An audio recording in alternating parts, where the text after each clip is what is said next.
Bayangkan, seorang pemuda miskin dan pengangguran rela menyerahkan hidupnya hanya demi kekayaan instan. Ia menikahi wanita cantik yang ternyata bukan manusia, melainkan jin dari makam tua. Sejak malam itu, desanya tak pernah sama lagi. Darah, tangisan, dan tawa mengerikan menjadi bagian dari kehidupannya. Inilah kisah nyata yang dipercaya masih membekas sampai hari ini, menikahi jin wanita.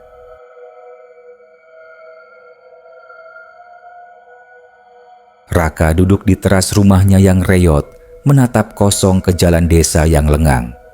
Malam itu, angin berembus pelan, membawa bau tanah basah setelah hujan sore tadi.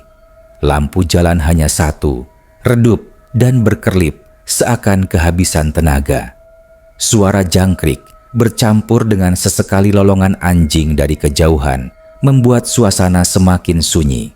Ia baru berusia 27 tahun, tapi wajahnya terlihat lebih tua dari umurnya.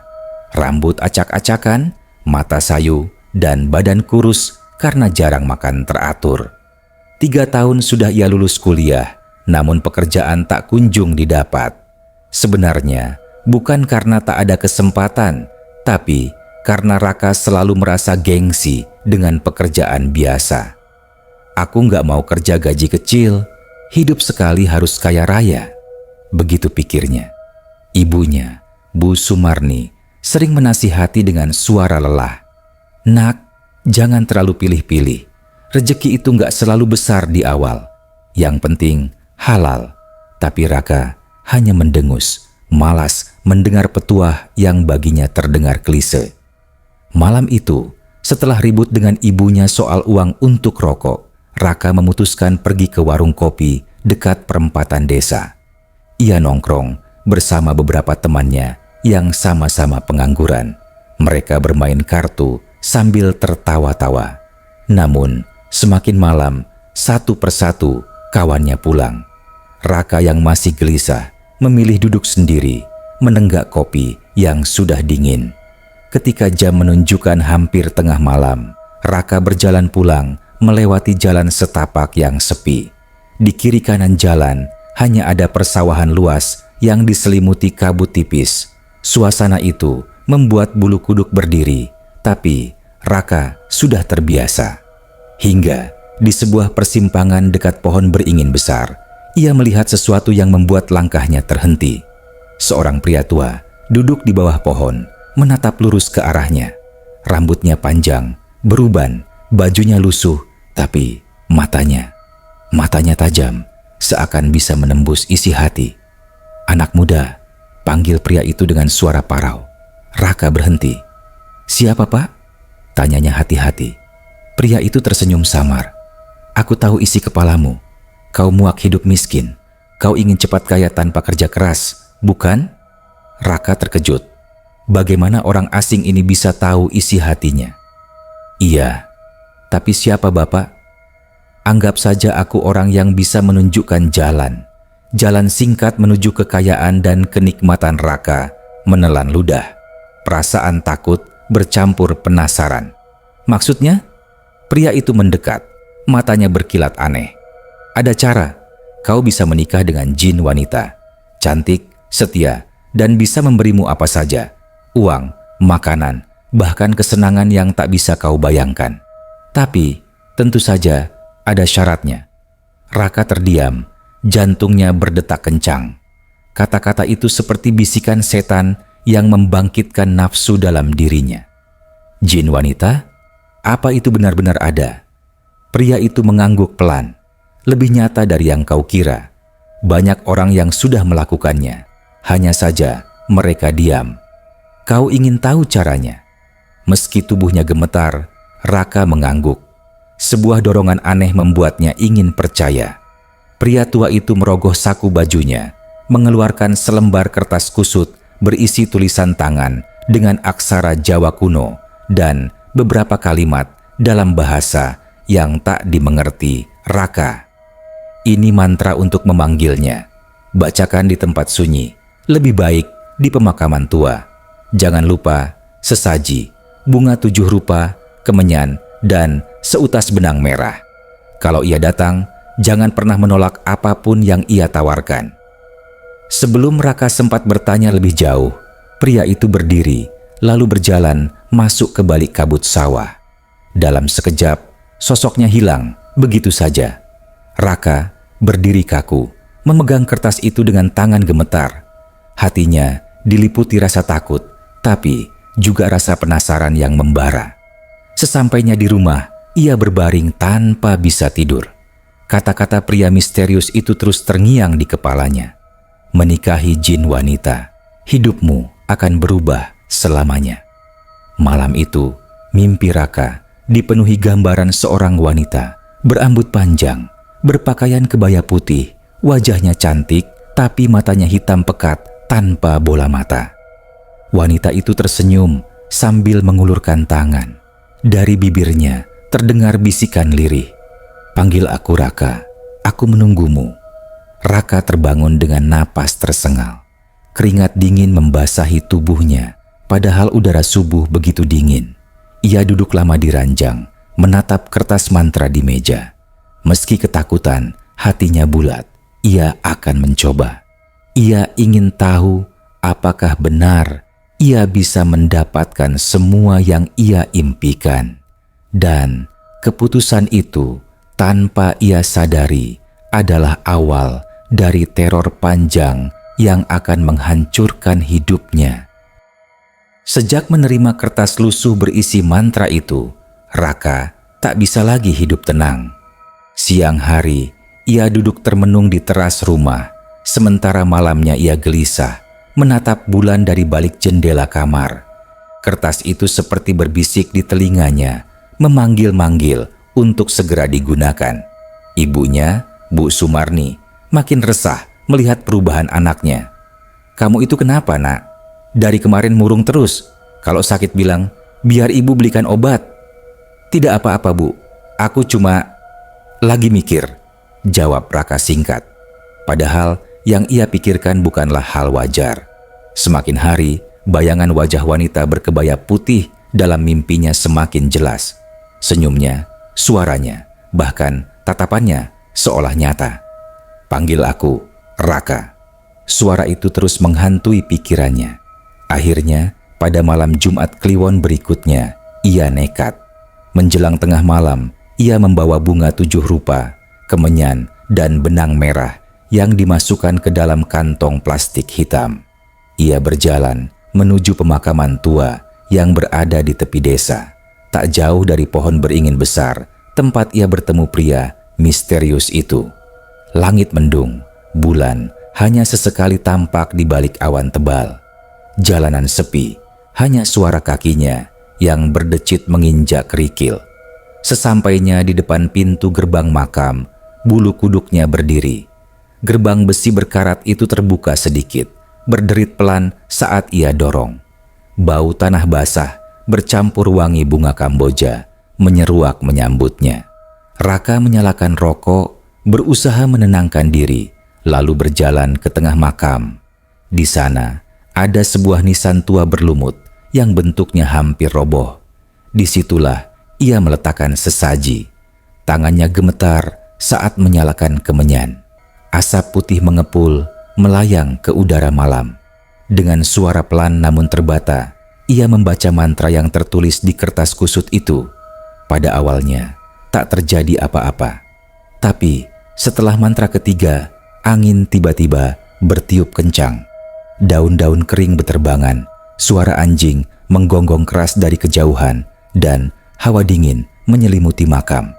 Raka menggigil namun terus melanjutkan mantra. Lalu wangi melati tajam memenuhi udara, jauh lebih kuat dari wangi kemenyan. Dari sudut matanya, Raka melihat kabut tipis berkumpul, semakin pekat hingga membentuk siluet seorang wanita.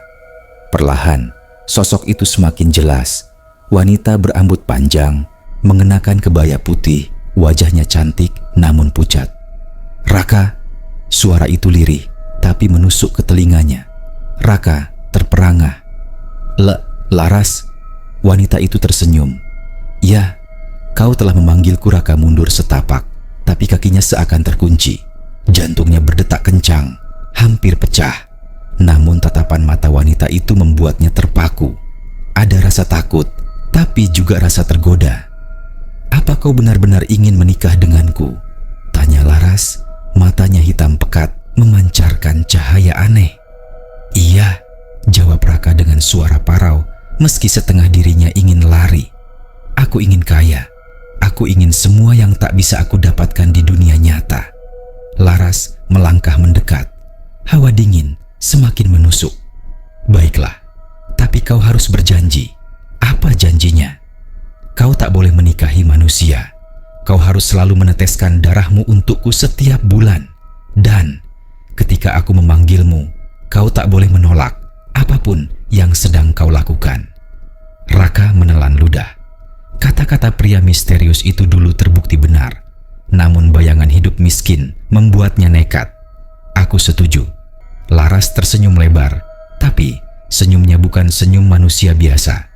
Bibirnya tampak sedikit terlalu lebar, giginya putih namun tajam di ujung. Ia mengeluarkan benang merah dari sesaji, lalu mengikat jari kelingking Raka. Begitu benang itu terikat, tubuh Raka terasa panas, lalu dingin. Matanya berkunang-kunang, jantungnya seakan diremas. Tiba-tiba, Laras mendekat, wajahnya hanya sejengkal darinya. Dengan lirih ia berbisik, "Mulai malam ini, kau adalah suamiku." Raka tak bisa bergerak. Ia merasakan bibir dingin menyentuh keningnya, lalu gelap. Ketika tersadar, ia sudah berada di rumah. Sesaji, kemenyan, dan benang merah tak ada lagi. Ia terbangun di ranjangnya sendiri. Kertas mantra di meja telah terbakar setengah. Yang membuatnya makin merinding adalah bau melati yang masih begitu kuat memenuhi kamarnya. Dan di cermin usang yang tergantung di dinding, ia melihat pantulan bayangan seorang wanita berambut panjang berdiri di belakangnya. Senyum samar terlihat jelas meski ketika ia menoleh. Pagi itu, Raka terbangun dengan kepala berat. Sinar matahari masuk melalui celah genteng rumah yang bocor, menyilaukan matanya. Ia menutup wajah dengan tangan, mencoba mengingat kejadian semalam. Ritual, kabut, sosok Laras, semuanya terasa seperti mimpi buruk. Tapi bau melati yang samar masih tercium di kamarnya, membuat ia sadar bahwa itu bukan sekadar mimpi. Bu Sumarni mengetuk pintu kamar. "Nak, bangun. Kamu sudah tidur sampai siang. Bantu ibu belanja ke pasar ya." Raka hanya bergumam malas. Ia merasa tubuhnya lemas, namun anehnya, di atas meja kayu reyot di sudut kamar ada sebuah amplop coklat yang tak pernah ia lihat sebelumnya. Dengan jantung berdebar, ia membuka amplop itu. Isinya uang. Tebalan lembaran 100 ribuan, jumlahnya jauh lebih banyak daripada yang pernah ia pegang seumur hidup. Tangannya bergetar. Ini dari mana?" gumamnya. Tiba-tiba, suara lirih terdengar di telinganya. Suara yang sangat ia kenal. "Itu hadiah kecil dari istrimu, suamiku." Raka terperanjat. Ia menoleh ke kiri dan kanan, tapi kamarnya kosong. Namun, dari cermin usang di dinding, ia kembali melihat bayangan Laras berdiri di belakangnya. Tersenyum manis. "Laras," suaranya tercekat. Bayangan itu berkedip pelan. "Kau ingin lebih banyak? Tentu saja bisa. Tapi ingat, janjimu." Raka menelan ludah. Dalam hatinya muncul perasaan gembira bercampur takut. Ia segera menyembunyikan amplop itu di bawah bantal. Hari-hari berikutnya, hidup Raka berubah drastis. Ia tiba-tiba punya banyak uang. Ia membelikan ibunya perhiasan, memperbaiki rumah, bahkan membeli motor baru. Warga desa heran melihat perubahan itu. "Raka kerja apa sekarang? Kok bisa tiba-tiba kaya?" tanya tetangga. Namun Raka hanya tertawa kecil. "Ada rezeki lewat teman," jawabnya mengelak. Tapi kekayaan itu tak datang tanpa bayaran. Setiap malam, Laras selalu menampakkan diri. Kadang melalui pantulan cermin, kadang langsung duduk di tepi ranjangnya. Wajahnya memang cantik, namun semakin lama Raka melihatnya, semakin ia menyadari ada sesuatu yang salah. Senyumnya terlalu lebar, matanya terlalu hitam, dan tangannya terasa sangat dingin. Malam pertama setelah ritual, Laras meminta setetes darah dari jari Raka. "Hanya sedikit," katanya. Ia menusukkan kukunya ke ujung jari Raka, lalu menjilat darahnya dengan mata terpejam. Raka menggigil, tapi tak berani menolak. "Ini pengikat kita, suamiku," bisik Laras dengan suara yang menggema. Malam berikutnya, ia kembali meminta. Kadang dari jari, kadang dari pergelangan tangan. Luka kecil, tapi cukup membuat Raka merasa tubuhnya semakin lemah. Dan sejak itu, teror pun mulai datang. Seringkali, tengah malam, Raka mendengar langkah kaki di luar kamar. Tap, tap, tap. Seolah ada seseorang yang berjalan keliling rumah. Ketika ia membuka pintu, halaman kosong, hanya ada kabut tipis. Namun begitu kembali ke ranjang, ia mendapati bekas kaki basah di lantai kamar menuju ke bawah ranjang. Kadang ketika ia tidur, ia merasa ada yang duduk di dadanya. Nafasnya sesak, matanya sulit terbuka, dan ia hanya bisa mendengar suara tertawa perempuan di telinganya. "Jangan lupa janjimu, Raka." Ibunya pun mulai curiga. Suatu sore, Bu Sumarni masuk ke kamar Raka tanpa izin dan mendapati setetes darah masih menetes di lantai dekat ranjang. "Nak, ini kenapa? Kamu sakit? Kenapa ada darah di sini?" "Tidak, Bu," jawab Raka cepat sambil menutup luka kecil di tangannya. "Cuma kegores." Bu Sumarni menghela napas. "Raka, Ibu merasa ada yang aneh sama kamu. Kamu berubah akhir-akhir ini. Rumah ini sering terasa dingin. Malam-malam Ibu dengar suara perempuan dari kamar kamu.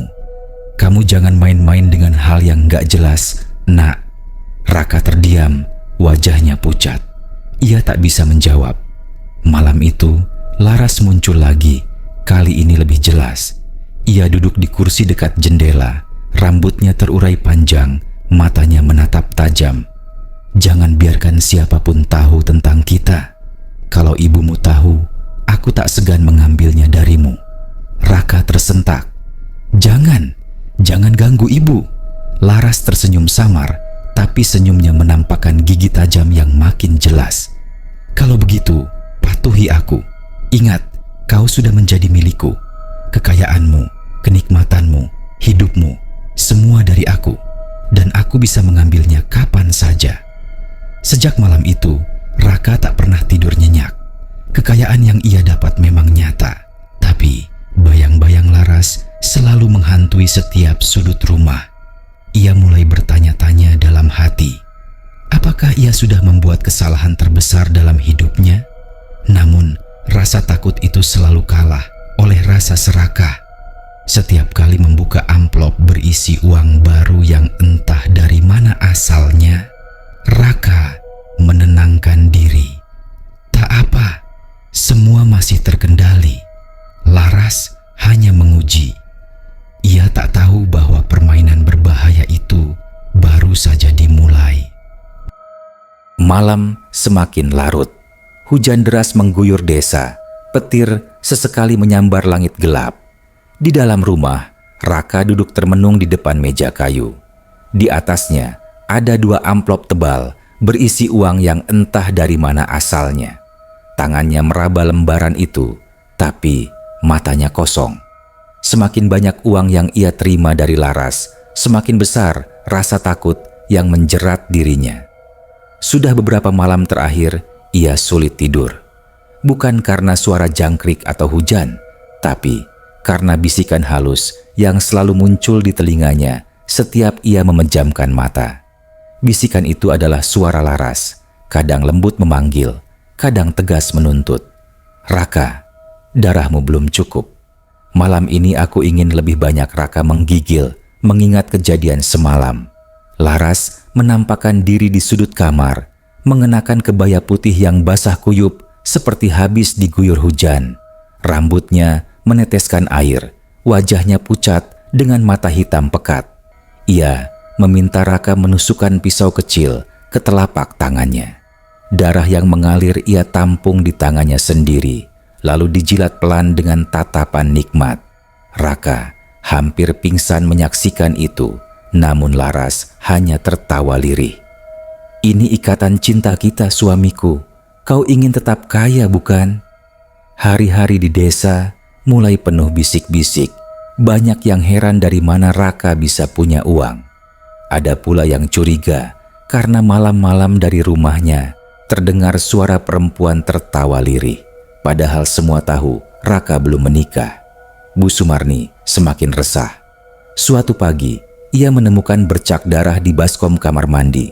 Saat ia tanya, Raka hanya menjawab singkat, "Itu hidungku mimisan, Bu." Tapi tatapan matanya menghindar, penuh kebohongan. Malam itu, hujan turun lebih deras dari biasanya.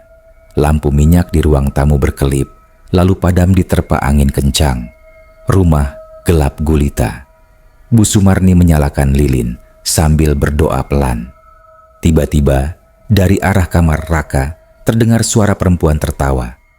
"Hai, hai, hai." Suara itu lirih, namun jelas. Bu Sumarni terdiam, tubuhnya merinding. Dengan langkah gemetar, ia berjalan menuju kamar anaknya.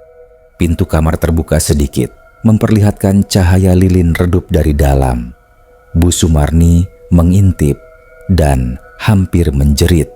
Di dalam kamar, Raka duduk di ranjang, wajahnya pucat, sementara di hadapannya seorang wanita berambut panjang, kebaya putih menempel di tubuh basahnya. Wanita itu membungkuk, menjilat darah dari telapak tangan Raka.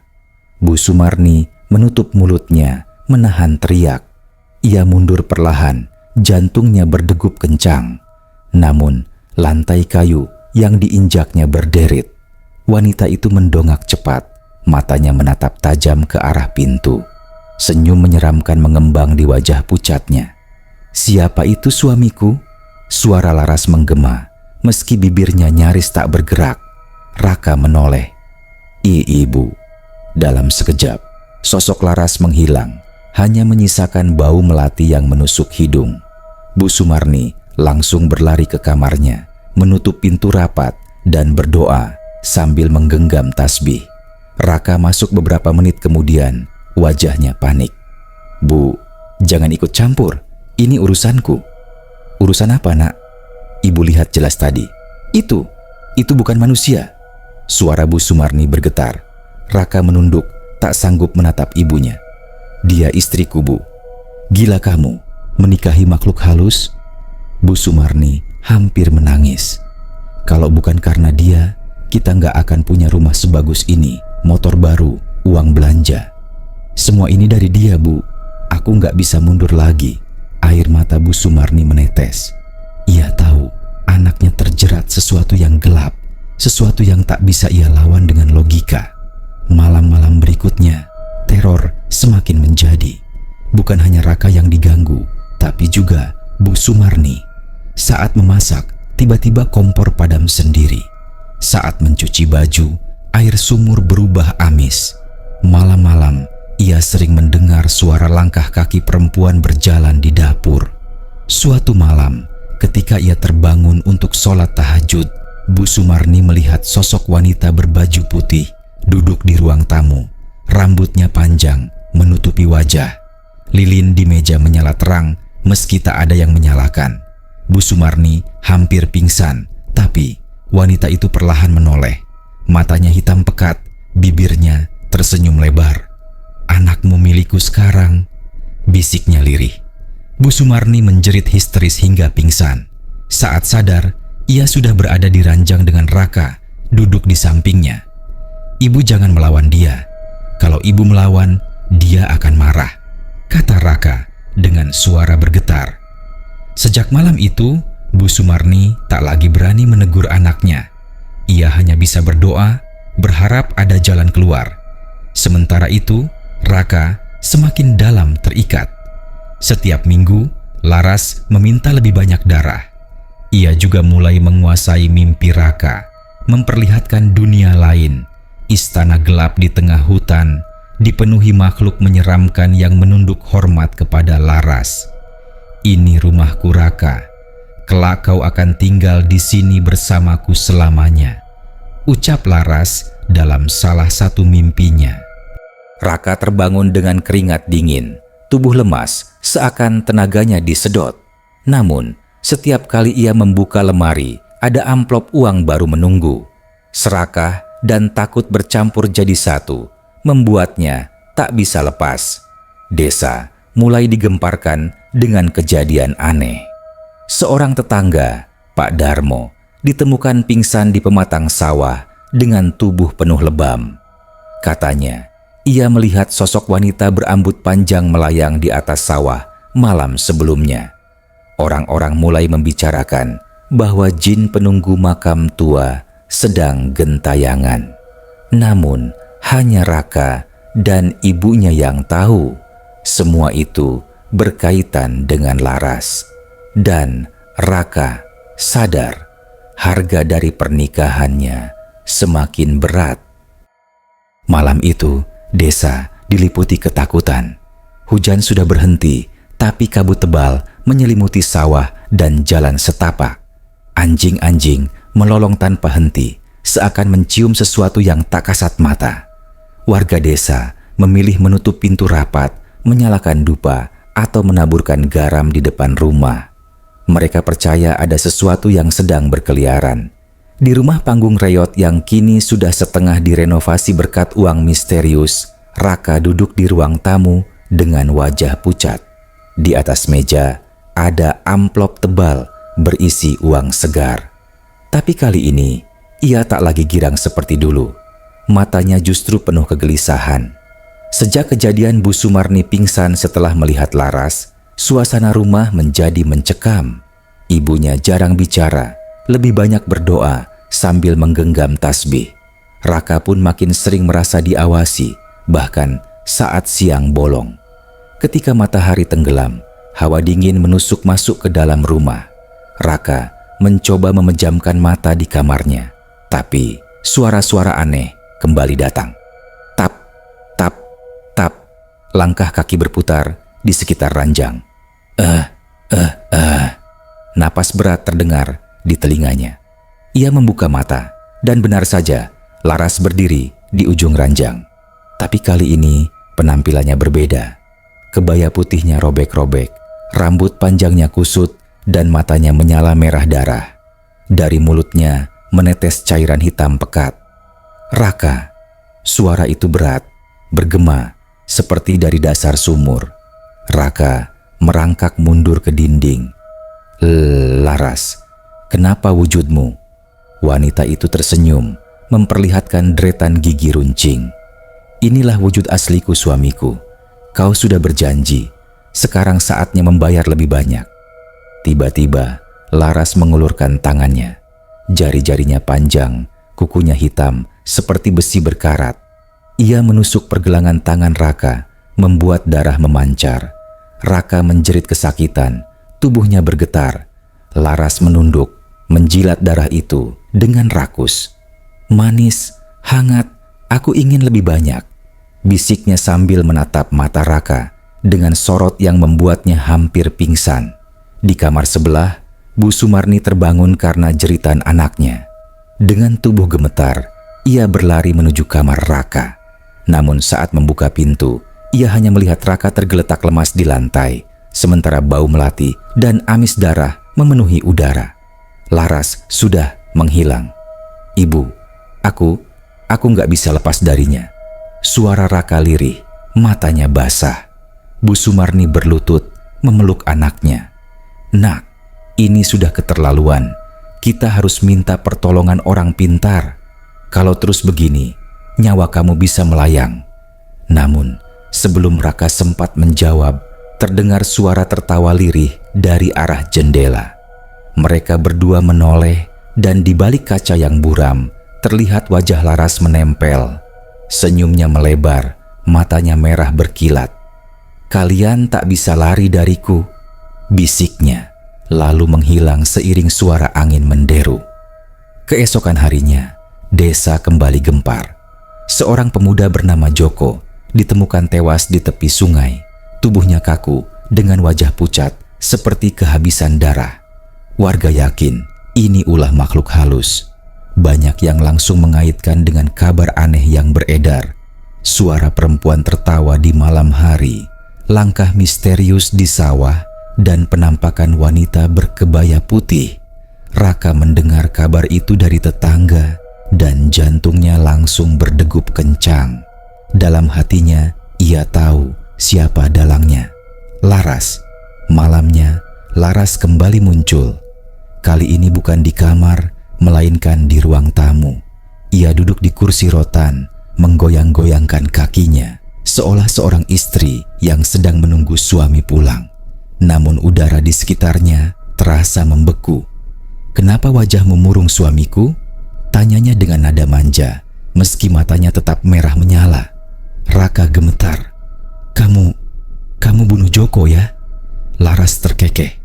"Dia hanya pengganggu. Dia berani lewat makam tempat kita bersumpah.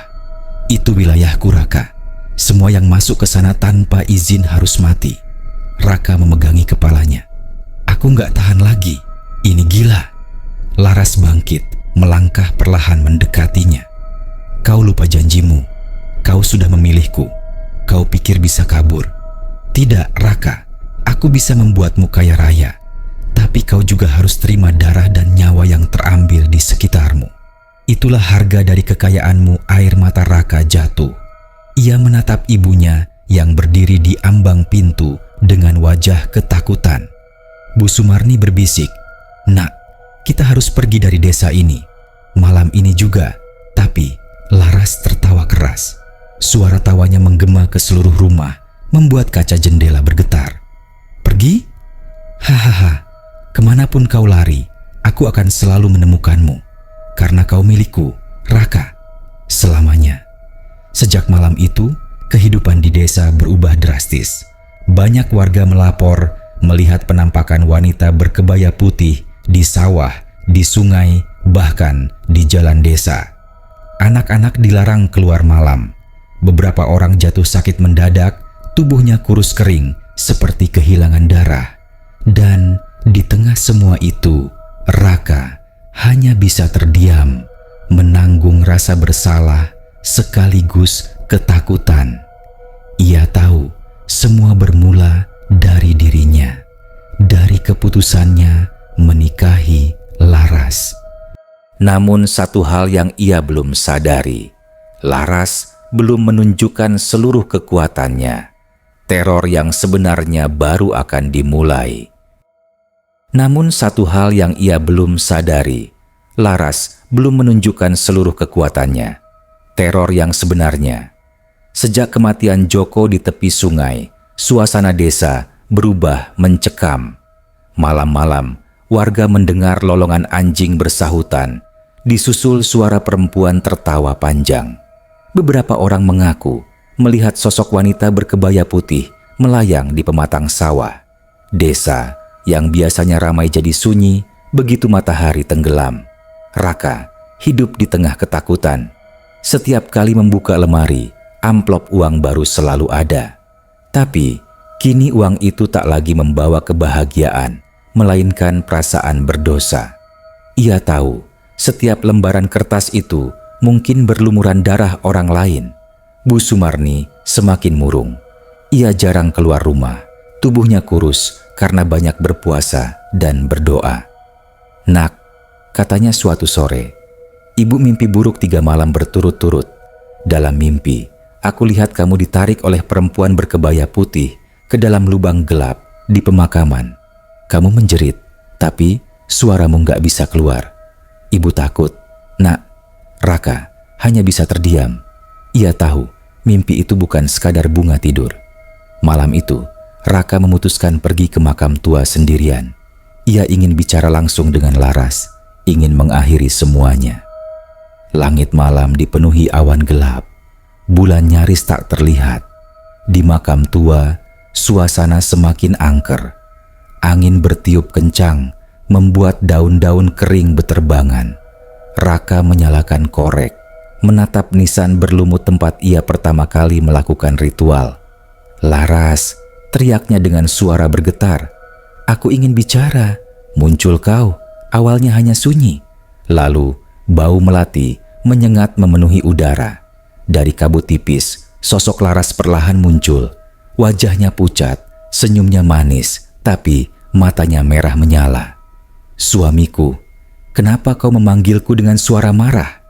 tanyanya lembut. Raka mengepalkan tangan. "Aku nggak mau lagi. Semua ini salah. Aku nggak sanggup hidup seperti ini." Laras tertawa lirih. "Kau lupa janjimu. Kau menikah denganku dengan sukarela. Kau minta kekayaan, aku memberikannya. Kau minta kenikmatan, aku memberikannya. Sekarang kau mau lari. Tidak semudah itu, Raka. Aku ingin bebas. Lepaskan aku." Tatapan Laras berubah dingin. Ia melayang mendekat, wajahnya berubah mengerikan. Mulut sobek hingga ke telinga, gigi runcing penuh darah, rambutnya melayang seperti ditiup angin. "Kau pikir pernikahan ini hanya main-main? Ikrar sudah diucapkan di hadapan leluhurku. Kau adalah milikku sampai mati." Raka bergetar hebat, tapi ia tetap berteriak, "Kalau begitu bunuh aku sekalian." Tiba-tiba, tanah di bawah nisan berguncang. Suara lolongan panjang terdengar dari dalam bumi. Dari balik kabut, muncul bayangan-bayangan hitam berbentuk manusia, menunduk hormat kepada Laras. "Lihatlah Raka," kata Laras dengan suara bergema. "Inilah keluargaku, dan kau akan menjadi bagian dari kami." Raka berlari ketakutan, tapi kakinya terasa berat, seakan ada yang menarik. Ia jatuh tersungkur, tubuhnya diseret ke arah nisan. Tanah di bawahnya mulai retak, memperlihatkan lubang gelap berbau anyir. "Tidak, tolong!" jeritnya. Di rumah, Bu Sumarni yang sedang berdoa tiba-tiba merasakan dada sesak. Ia tahu sesuatu sedang terjadi pada anaknya. Dengan nekat, ia mengambil senter dan berlari ke arah makam tua meski malam pekat. Sesampainya di sana, ia melihat pemandangan yang membuat darahnya membeku. Raka sedang diseret ke dalam tanah oleh sosok Laras yang kini terlihat menyeramkan. Tubuhnya tinggi menjulang, matanya merah, dan di sekelilingnya makhluk hitam berkerumun. "Raka!" teriak Bu Sumarni. Laras menoleh, matanya berkilat. "Pergi, perempuan tua, anakmu sudah menjadi milikku." Bu Sumarni berlutut, menangis histeris. "Jangan ambil anakku. Kalau kau butuh nyawa, ambil nyawaku saja. Biarkan Raka hidup." Laras tertawa keras, suaranya menggema seperti ribuan suara. "Kau pikir aku mau tubuh renta ini? Tidak, aku mau darah muda, jiwa segar. Raka lebih berharga." Raka menjerit, berusaha melepaskan diri. "Ibu, lari, jangan ikut campur." Namun Bu Sumarni justru melangkah maju. Dengan tangan gemetar, ia mengangkat tasbih dan membaca doa sekuat tenaga. "Ya Allah, lindungi anakku. Usir makhluk laknat ini." Tiba-tiba, angin kencang bertiup, membuat kabut buyar. Laras mengerang, wajahnya berubah semakin mengerikan. "Berhenti, doa itu menyakitiku." Makhluk hitam di sekelilingnya berteriak, satu persatu menghilang di telan tanah. Laras melayang mundur, tubuhnya bergetar hebat. Namun, sebelum benar-benar lenyap, ia menatap Raka dengan penuh kebencian. "Kau tak bisa lari dariku, Raka. Meskipun doa ibumu menyelamatkanmu malam ini, aku akan selalu menunggumu. Kau sudah menjadi milikku. Jika bukan sekarang, maka nanti. Sampai ajalmu tiba, aku akan menjemputmu sendiri." Dengan jeritan panjang, Laras menghilang ke dalam kabut. Hening, hanya suara jangkrik dan angin malam yang tersisa. Raka terbaring lemas di tanah, tubuhnya penuh luka. Bu Sumarni memeluk anaknya erat, menangis tanpa henti. Mereka pulang dengan langkah tertatih. Sejak malam itu, rumah mereka tak lagi dipenuhi amplop uang misterius. Kehidupan kembali miskin, tapi Bu Sumarni merasa lebih tenang. Namun Raka, setiap malam ia masih mendengar bisikan di telinganya. Saat ia menutup mata, Laras hadir dalam mimpi. Wajahnya pucat, matanya merah, senyumnya menyeramkan. "Suamiku, aku menunggumu." Raka selalu terbangun dengan tubuh basah oleh keringat, jantung berdetak kencang. Ia tahu Laras belum pergi. Ia hanya menunggu hari ketika Raka benar-benar tak bisa lari. Beberapa tahun kemudian, Raka ditemukan meninggal mendadak di kamarnya. Wajahnya pucat, matanya melotot ketakutan. Anehnya, di samping tubuhnya ada bunga melati segar berserakan, padahal tak ada yang menaruhnya. Warga desa geger. Mereka yakin semua itu berkaitan dengan cerita lama tentang jin wanita dari makam tua. Sejak hari itu, tak ada lagi yang berani lewat makam itu saat malam tiba. Dan kabar beredar, pada malam Jumat Kliwon sering terdengar suara perempuan tertawa lirih dari arah kuburan. Kadang ada yang bersumpah melihat sosok wanita berkebaya putih duduk di atas nisan, tersenyum sambil berbisik, "Raka, suamiku." Raka sudah mati, tapi ikrar pernikahannya dengan jin wanita itu tak pernah benar-benar berakhir. Di makam tua, orang-orang masih mendengar suara tawa lirih dan melihat sosok wanita berkebaya putih duduk di atas nisan. Mungkin malam ini, kalau kau lewat sana, dia akan menoleh, tersenyum, dan memanggilmu, "Suamiku."